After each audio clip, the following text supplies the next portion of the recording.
Sabe aquela sensação de estar preso num ciclo de pensamentos negativos que parece não ter fim? Hoje a gente vai mergulhar fundo nas ideias do livro Vencendo a Tristeza, que ensina uma técnica, olha, poderosa para a gente basicamente religar o nosso cérebro e mudar a forma como nos sentimos.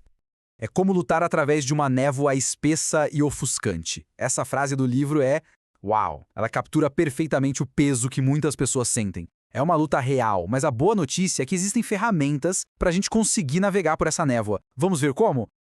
Então, aqui está o nosso mapa. A gente vai começar entendendo o peso do problema.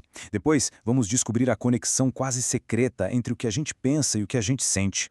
Daí, vamos identificar umas armadilhas mentais bem comuns e, o mais importante, aprender a usar ferramentas práticas para virar esse jogo. Vamos lá? Primeiro de tudo, é super importante entender uma coisa. A depressão não é só estar triste. É legal pensar nesses sentimentos como um tipo de alarme, sabe? Um sinal importante de que algo dentro da gente precisa de atenção. E agora, a gente chega na ideia que muda tudo. A premissa central do livro e da terapia cognitiva como um todo é esta. Não são os acontecimentos que nos afetam diretamente, mas sim o que a gente pensa sobre eles. E isso nos leva a uma pergunta fundamental, né? Será que os eventos da vida são os verdadeiros culpados pelas nossas emoções? Ou será que a história é um pouquinho mais complexa do que parece? Para entender isso, o livro apresenta o modelo ABC. A maioria de nós acha que o A, que é o acontecimento, leva direto para o C, que é a consequência emocional. Mas a grande sacada está no meio, no B. São as nossas crenças, a nossa interpretação, que realmente mandam em como a gente vai se sentir. Olha só este exemplo, é perfeito. O evento é o mesmo. Alguém esbarra na gente no ônibus. Se a nossa crença é "que idiota", a gente sente o quê? Raiva. Agora, se a gente pensa "nossa, essa pessoa deve ser cega", o sentimento muda para compaixão. O evento não mudou nada, mas a emoção virou de cabeça para baixo. É aqui, exatamente no B, que está o nosso poder. Ok, se os nossos pensamentos têm tanto poder assim, o que acontece quando eles começam a nos pregar peças? O livro chama isso de armadilhas do pensamento. Vamos dar uma olhada em algumas das mais comuns. Essas distorções são, no fundo, maus hábitos mentais. E qual a melhor parte sobre um hábito? É que, com um pouco de consciência e prática, ele pode ser quebrado. E, claro, substituído por um melhor. A primeira armadilha: catastrofização. Sabe quando um probleminha vira um desastre apocalíptico na nossa mente? O livro conta o caso do Leon. Ele cometeu um erro bem pequeno no trabalho, e a mente dele já o levou direto para um cenário de acusações criminais e a ruína total da carreira. É disso que estamos falando.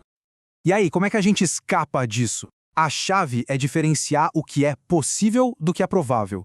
É possível um meteoro cair aqui agora? Sim, é. É provável? Nem um pouco. A ideia é parar de gastar energia com problemas que na real só existem na nossa imaginação.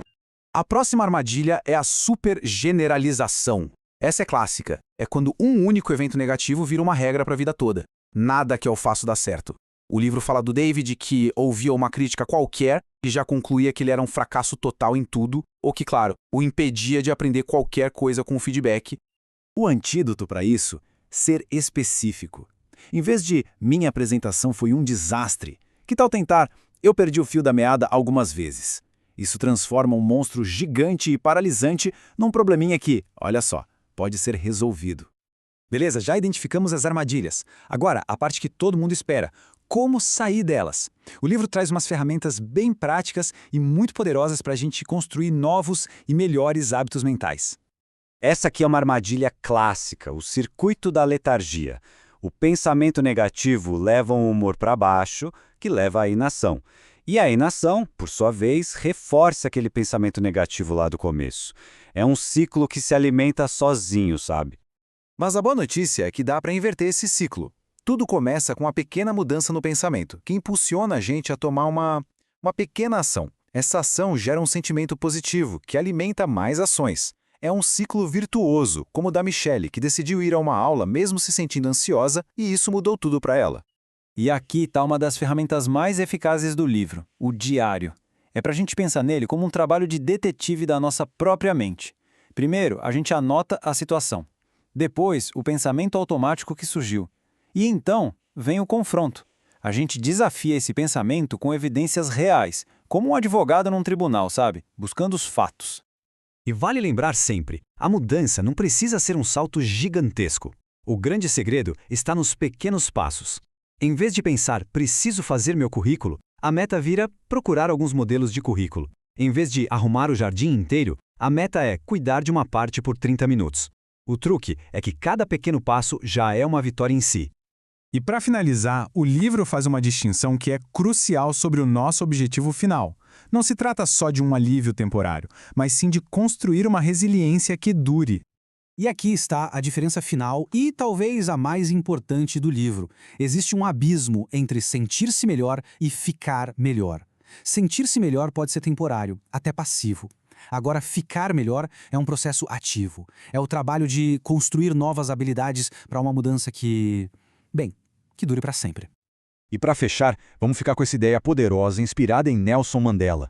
Podem aprisionar o nosso corpo, mas os nossos pensamentos, eles são sempre livres. A liberdade final está na nossa capacidade de escolher o que a gente pensa. E essa escolha, no fim das contas, é o que define como nos sentimos,